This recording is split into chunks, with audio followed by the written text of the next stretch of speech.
What were you doing in the time machine? I was making a Canadian cry with disappointment. Why? They're normally the nicest people. And this guy was the nicest Canadian. You know how time travel gets boring after a while, knowing that everything resets when we return. But I went to see Frederick Banting. Is he the guy that led the research that first synthesized insulin? Yeah, that's him. I wanted to be in the room the day that they gave that first ward of children in diabetic comas the first batch of insulin, and then watch as their grieving families get to see their children just wake up and become the kids they remember all over again. Wow, that sounds beautiful. Oh, it was the greatest thing I've experienced doing this. The mixture of what it meant for those individual families plus what it meant for the future of medicine. But you said you made him cry with disappointment.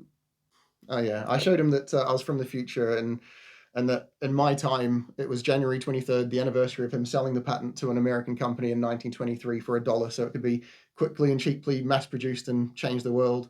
I told him that he is remembered for having one of the greatest quotes in medical history after effectively giving away his patent for free.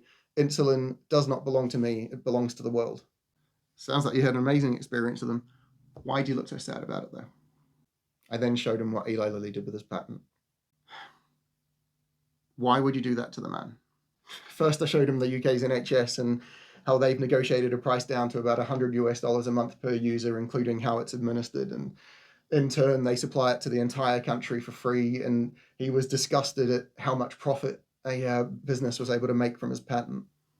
And then I showed him Canada, where the Canadian government also negotiate pricing for them and their insurers and are charged a bit more than the UK and pass a sizable portion of that cost onto Canadian diabetics. And then I destroyed the man. You showed him what the US did. Yeah, I showed him how American pharmaceutical companies bribed American politicians so much that in the 2000s, they got those politicians to ban themselves, the US government, from negotiating pricing with pharmaceutical companies.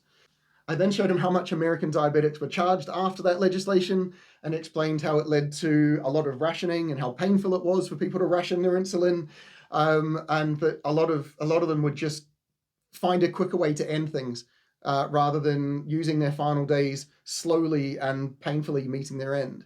Why? Why would you show them that? I know that coming back can't result in changing their future, but I couldn't help hoping that in some way it would.